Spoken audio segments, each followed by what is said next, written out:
जय हिंद साथियों, स्वागत है आप सभी का सत्य एक्सीलेंट यूट्यूब चैनल पे। कल की डेट में मैंने आपको 20 क्वेश्चन बताया था और आज हम शुरू करने वाले हैं क्वेश्चन नंबर 21 से।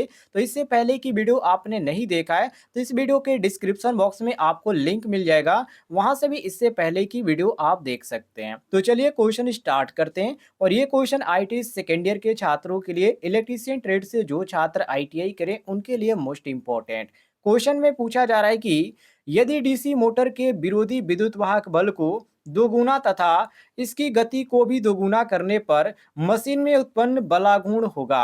ए ऑप्शन दोगुना होगा, बी ऑप्शन 4 गुना होगा, सी ऑप्शन आधा हो जाएगा और डी ऑप्शन दिया गया स्थिर होगा। तो साथियों, यहाँ पर आपका जो सही हो जाएगा option number D correct answer हो जाएगा, स्थिर होगा। ऐसा क्यों? देखिए, यदि डीसी मोटर का विरोधी विद्युत वाहक बल, जिसको हम बैक ईएमएफ के नाम से भी जानते हैं, यदि ये दोगुना कर दिया जाए तो गति भी दोगुना हो जाती है। ऐसा इसलिए होता है साथियों कि इसमें जो बलागुण होता है, ये जो होता है मशीन में समान रहता है। इसी कारण यहाँ पर हम मारेंगे ऑप्शन नंबर डी, ये बिल्कुल करेक्ट आंसर आपका हो जाएगा, स्थिर होगा। आगे बढ़ते हैं, अगले क्वेश्चन को देखिए।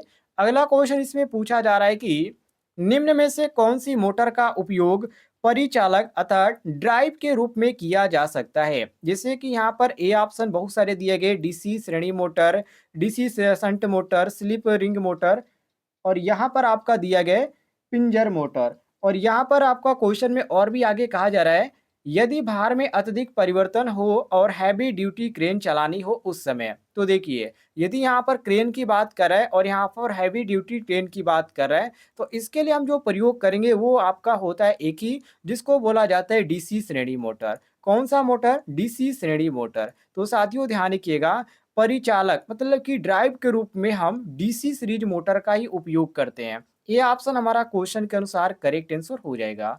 आगे बढ़ते हैं, अगले क्वेश्चन को देखिए, क्वेश्चन नंबर 24 को, जिसमें पूछा जा रहा है कि पिंजर मोटर की गति नियंत्रण करने के लिए वर्तमान में होने वाली उपयोगी विधि क्या है।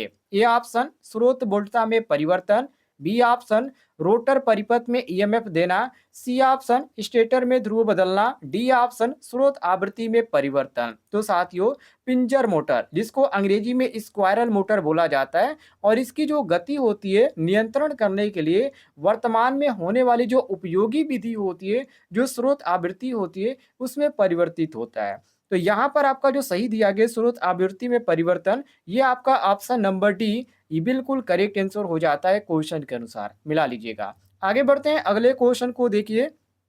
अगला क्वेश्चन पूछा जा रहा है कि डीसी मोटर की गति को निर्धारित गति से बढ़ाने के लिए उपयोग की जाने वाली नियंत्रण विधि है। ये ऑप्शन आर्मेचर प्रतिरोध नियंत्रण, बी ऑप्शन क्षेत्र नियंत्रण, सी ऑप्शन आर्मेचर वोल्टेज नियंत्रण, डी ऑप्शन श्रृंखला समांतर नियंत्रण। तो साथियों, यहां पर आपका बी ऑप्शन सही हो जाएगा, क्षेत्र नियंत्रण। ऐसा क्यों? देखिए, डीसी शंट मोटर की जो गति निर्धारित होती है, वो गति से ऊपर प्राप्त करने के लिए क्षेत्र नियंत्रण विधि इसमें ज्यादातर प्रयोग में लाई जाती है। और उसी के अनुसार हम यहाँ पर कह सकते हैं ऑप्शन नंबर बी हमारा करेक्ट आंसर हो जाता है, क्योंकि डीसी मोटर की गति को निर्धारित गति से बढ़ाने के लिए जो उपयोग में लाया जाता है विधि, उसको क्षेत्र नियंत्रण विधि के नाम से जाना जाता है। बी ऑप्शन आपका करेक्ट आंसर हो जाएगा।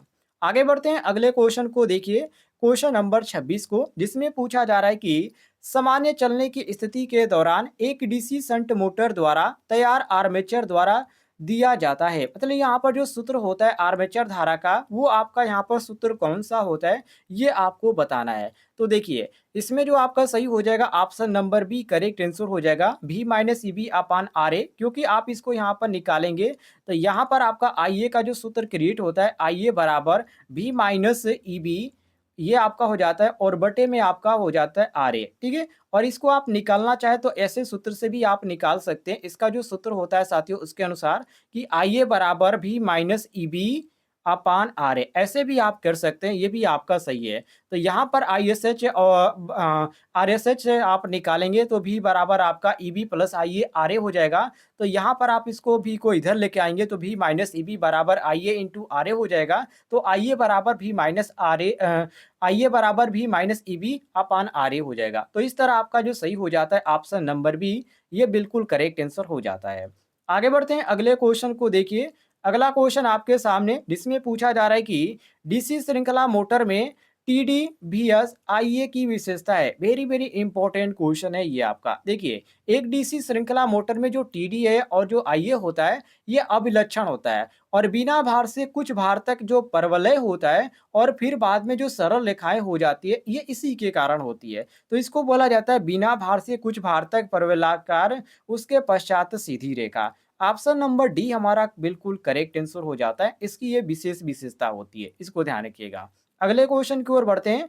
अगला क्वेश्चन आपके सामने क्वेश्चन नंबर 28, जिसमें पूछा जा रहा है कि एक थ्री फेज फोर वायर तंत्र में उदासीन तार, जिसको न्यूट्रल वायर बोला जाता है, उसका अनुप्रस्थ परिच्छेद क्षेत्र कितना होगा? ए ऑप्शन बाहरी तार के बराबर, बी ऑप्शन बाहर तार के आधार, सी ऑप्शन बाहरी तार का 2 गुना, या डी ऑप्शन है बाहरी तार का 0.75 गुना। तो साथियों, यहाँ पर आपका सही हो जाएगा ऑप्शन नंबर डी, कि जो यहाँ पर आपका दिया गया है वो ऑप्शन में, सॉरी, बी ऑप्शन सही हो जाएगा, बाहरी तार का आधा। क्योंकि जो थ्री फेज होता है वो फोर वायर तंत्र में उदासीन तार जो होता है न्यूट्रल वायर, इसका अनुप्रस्थ जो परिच्छेद होता है वो क्षेत्र बाहरी तार का आधा होता है। तो ऑप्शन नंबर यहाँ पर जो आपका सही हो जाएगा, बी ऑप्शन बिल्कुल करेक्ट आंसर हो जाएगा। बी ऑप्शन हम करेक्ट आंसर मारेंगे। अगले क्वेश्चन की ओर बढ़ते हैं। क्वेश्चन नंबर 29 को देखिए, जिसमें यहाँ पर सवाल टाइप का क्वेश्चन पूछा जा रहा है कि एक संचयी डीसी कंपाउंड मोटर पूर्ण भार पर 1500 आरपीएम से चलता है। यदि उसके श्रेणी क्षेत्र में लघु परिपथ पर या लघु पतित करने पर मोटर की गति होगी। लघु पतित का मतलब क्या होता है? 60 सर्किट करने की बात कर रहा है। तो उस समय मोटर की गति पूछ रहा है, और किस मोटर की पूछ रहा है? तो डीसी कंपाउंड मोटर की पूछ रहा है। तो देखिए, जो आपका जो होता है, पहले यहाँ पर किस मोटर की बात किया गया? संचयी डीसी कंपाउंड मोटर की। पूरा पढ़िएगा, नहीं तो आप कंफ्यूज हो जाएंगे। तो देखिए, जो संचयी यौगिक डीसी मोटर होता है, ये 1500 आरपीएम पर चल रहा है, जैसे कि क्वेश्चन में यहाँ पर कह रहा है।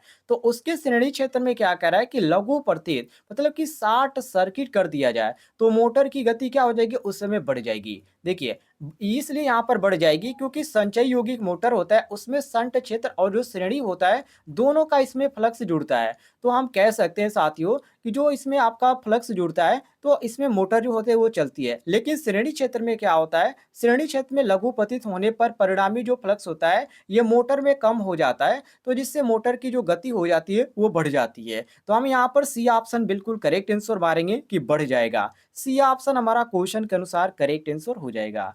अगले क्वेश्चन की ओर बढ़ते हैं। क्वेश्चन नंबर देखिए 30 को, जिसमें पूछा जा रहा है कि डीसी शंट मोटर की गति निर्धारित गति से ऊपर करने के लिए बढ़ाया जाता है। वेरी वेरी इंपॉर्टेंट क्वेश्चन है। देखिए साथियों, निर्धारित गति से शंट मोटर की जो गति होती है वो बढ़ाने के लिए क्षेत्र परिपथ में प्रतिरोध को बढ़ाया जाता है। इसको नोट कर लीजिएगा, ये काफी इंपॉर्टेंट क्वेश्चन है। और यहाँ पर आपका ए ऑप्शन दिया गया कि क्षेत्र परिपथ के प्रतिरोध में वृद्धि करके। ए ऑप्शन आपका करेक्ट आंसर हो जाएगा। उम्मीद है आपको जानकारी पसंद आई होगी, तो इस वीडियो पर लाइक कीजिएगा और चैनल पे नए होंगे तो चैनल को भी सब्सक्राइब कीजिएगा। ऐसे आपको डेली क्वेश्चन इस चैनल के माध्यम से बताए जाते हैं।